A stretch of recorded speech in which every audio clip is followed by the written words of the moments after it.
haddaan xaqiiqada laga hadlin oon xaqiiqada la wajihin oo korkaas leel iska marmaro wax ma hagaagayaan dib u heshiisiin mar badan ma maqlino yaa dib u heshiisiin loo qabtaa waxa loo qabtaa in marka hore heshiis ah inay hotel ku wada qadeeyaan ogol oo miiska dhinacan ka fadhiisto kana dhinacan ka fadhiisto yaa wax kor waxa loogu qoraa darbiga ah dib u heshiisiinta maxaa dib u heshiis way wada fadhiyaan be yaa la heshiisiya dad aan miis isugu imaanaynin dad aan is arki kareynin dad isdilaaya dad aynu waxba ka dhaxaynin ayaa la heshiisiya dhibka hadda dadka isku haaya isla aan u dhibanahay dan shacabka Soomaaliyeed nahayna xaquu ka socdaa wuxuu ka socdaa hubka iyo inta hubaysan mucaaradkan hubaysan hatta mushkil ma la moogta dhibku kuma hayab xaquu istaagaya kalimu iska jeedinaya dawladdu way khaldan tahay dawladdu way khaldan ma loo dhintaa ma loo dhinto dawladdu khaldan tahay kaas heshiisiintiisu khaladka uu sheegay la iska dhaaf bis ko muqaayad soo galay waxa la yiri sokor iyo waxbuu qabay wuxuu yiri sokorta kabariyay wuxuu yiri sokorta haygaga soo darin waan iska mashquulsan oo ahaaye sokortii ku soo daray shaahina korku uga soo daray uu soo hordhigay markuu soo fiiriyay nus wax ku dhow sokor waa markaas sokor uu qabay dhiikarka ku kacay qaylo wiilkii yaraa ku qaylo wariyaasoo kuma dhin sokor haygaga soo darin maxaa sokor ku soo dartay wiilkii kama baa wuxuu yiri adeer ha ku qasinno korle kacbis marka waxaan ka wada kii mucaarado waxba dilaynin oo la dawladda halkaas ay ku khaldan tahay Soomaa wixii ay ku khaldan tahay la sheegay ha ku qasinno adi meeshii iska toosi laakiin waxa dib u heshiisiin u baahan dadka isdilaaya wallahi war adi maxaa rabtaa adna maxaa rabtaa Soomaali waxay yiraahdaan hadii la isla ogolaado bal maxaan isku haynaa marka dambe xal waa la helaa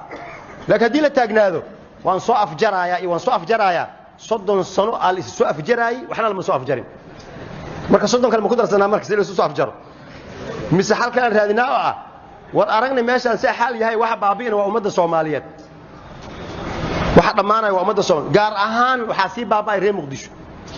Muqdisho moogtay waa caasimadda ummadda Soomaaliyeed sabir badnideeda Muqdisho magaalo la mid ma jirto waxa ka dhacaaya iyo sida ay tahay waa sida moogtay dhulka alam naj'al al-ardha kifatan soo ilaahay ma dhihin ahyaan wa amwatan dhulka waxa la yiri kan nool iyo kan dhintayba uu kaafiya kan noolna kor ayuu kaga socdaa oo kaga nool yahay kan dhintayna hoos uu ka degan yahay kan hoos ka degan kuwa waxa jira cadaabul qabri ku jiro oo la ciqaabayo waxa og ma jirto dhulku sabir badana waa u daboolan tahay hoos waa laga jucinaya kuwa ahlu naarka aha hoos ay ku jiraan korna waa laga socdaa alam naj'al al-ardha kifatan way marka magaalada Muqdisho waxay tahay waa magaalo oo kifatan oo dadku way ku filan tahay wax kasta oo lagu sameeyo waa iska taxamulay dibba ma warkay ma iska jooge waa la tuma ma iska socone waa la tuma wali ayagoo dhahay maartay waa goosanayna anaga Soomaali wayna dhibtay ma jirto nagu kor socdo leedinka ilaaha jooga la iska leena laakiin waxa u baahan tahay inaan tashano dhahno maxaa xal inoo saan yeelna hatta moogtay qofka hadii aad iska kari weydo hatta wala iska tuutuuga moogtay walaalow maxay iga rabtaa al dhahaata walaalow maxay iga rabtaan lama le la iska mana celinaayo jugjug meeshaada joog kolba madaxuna loo dhigay madafiicii la soo tuuriyo qarxi la soo dhigo kii dhinta la soo aaso ilaahay u naxariisto markaas kulli wala soo ducaynaa intii meesha ku dhimatay